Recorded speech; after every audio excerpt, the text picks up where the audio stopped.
Welcome, dear listeners, to History with Herodotus, where we delve into the depths of time to uncover the secrets of our collective past.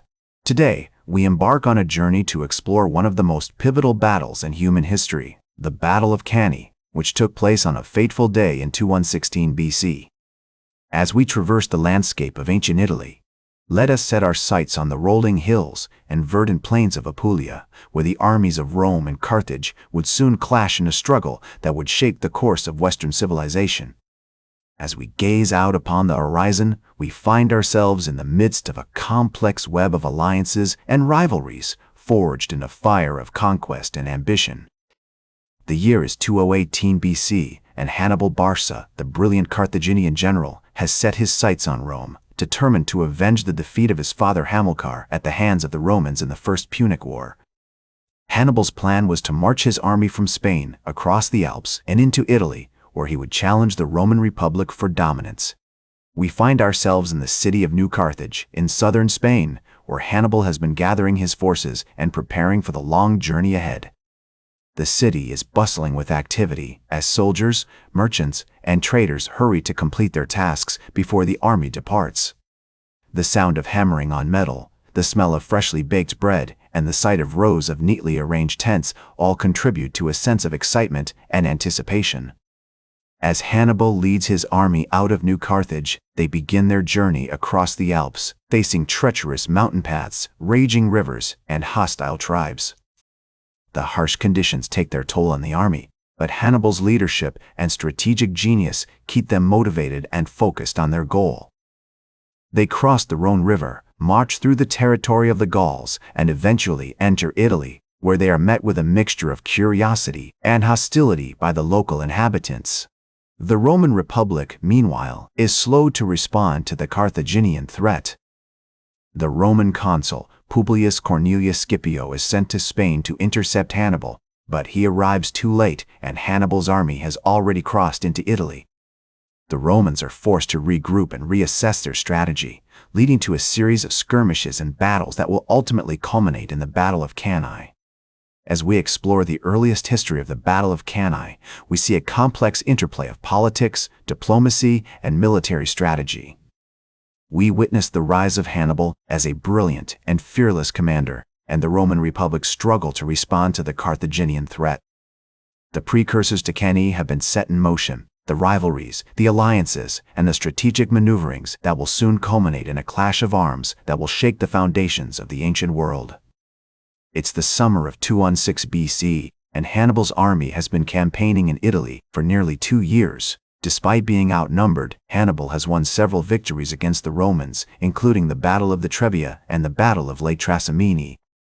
The Roman Republic, determined to stop Hannibal's advances, has assembled a massive army under the command of consuls Lucius Aulus Paulus and Gaius Terentius Varro. As we gaze out upon the battlefield, we see the two armies facing each other in a vast, open plain.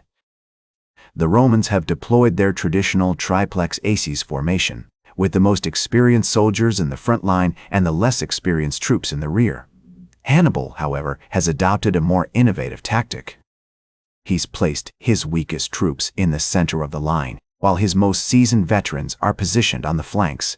The battle begins as the Roman infantry advances on the Carthaginian center. The Carthaginian troops, pretending to be weak and disorganized, slowly retreat and create a gap in the middle of their line. The Romans, eager to exploit this apparent weakness, push forward with all their might. But Hannibal has set a trap for them. As the Romans pour into the gap, they're suddenly surrounded by the Carthaginian veterans on the flanks, who have been waiting patiently for the perfect moment to strike. The Roman army is quickly encircled, and the Carthaginians launch a devastating attack from all sides. The Roman legions, unable to escape or maneuver, are cut down in droves. It's a massacre, with thousands of Romans falling victim to Hannibal's clever tactics. By the end of the day, the Roman army has been annihilated, and their commanders, Paulus and Varro, have either fallen or fled. The Battle of Cannae is one of the greatest victories in military history, with Hannibal's army inflicting staggering casualties on the Romans. Estimates suggest that between 50,000 to 70,000 Roman soldiers were killed or wounded, while Hannibal's losses were relatively light, around 6,000 men. The battle marks a turning point in the Second Punic War, as Hannibal's victory gives him control over much of southern Italy and forces the Romans to regroup and reassess their strategy. As we reflect on the Battle of Cannae, we're struck by the genius of Hannibal's tactics and the bravery of his troops. We see a masterclass in military strategy where clever maneuvering and adaptability prove decisive on the battlefield. The battle also highlights the importance of leadership, as Hannibal's ability to inspire and motivate his soldiers ultimately leads to their victory. We've seen the valor and cunning of Hannibal's troops pitted against the unyielding determination of the Roman legions. The years following the Battle of Cannae were marked by a series of complex diplomatic maneuvers and military campaigns. Despite his victory, Hannibal faced significant challenges in maintaining control over the territories he had conquered. The Roman Republic, although severely weakened, refused to surrender and continued to resist Carthaginian advances. In 25 BC, Hannibal formed an alliance with Philip V of Macedon, who was eager to challenge Roman dominance in the region.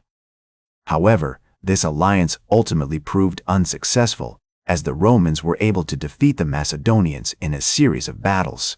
Meanwhile, the Roman Republic underwent significant reforms in response to the disaster at Cannae. The Roman military adopted more flexible tactics, abandoning the traditional triplex aces formation that had proven so disastrous against Hannibal's innovative strategies. The Romans also increased their recruitment efforts, raising new legions and strengthening their defenses. One notable example of these reforms was the appointment of Fabius Maximus, a skilled and cautious commander who would eventually lead the Roman army to victory against Hannibal. As the war dragged on, Hannibal's position in Italy became increasingly precarious.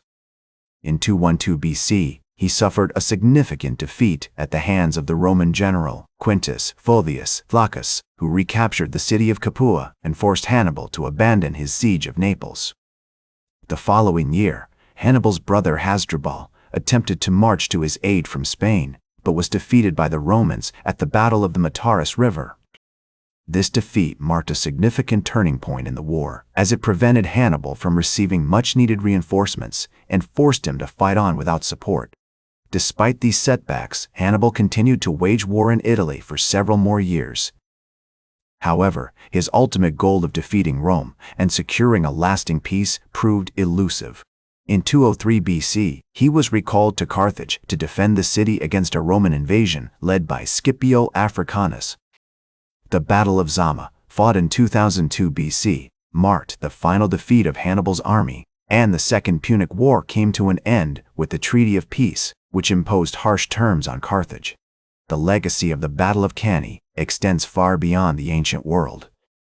Hannibal's innovative tactics and strategies have been studied by military commanders for centuries, influencing the development of warfare from the medieval period to the present day.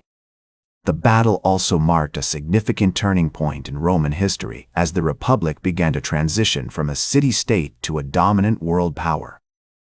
In conclusion, the aftermath of the Battle of Cannae was a complex and multifaceted period, marked by diplomatic intrigue, military campaigns, and significant reforms. As we reflect on this pivotal moment in human history, we're reminded of the enduring impact of Hannibal's genius and the bravery of his troops. The battle may be over 2,000 years old, but its lessons continue to resonate with us today, offering insights into the nature of warfare, leadership, and the human condition. That's all for today's History with Herodotus. Remember to like, share, and subscribe. And until next time, remember that to understand the present, we must first understand the past.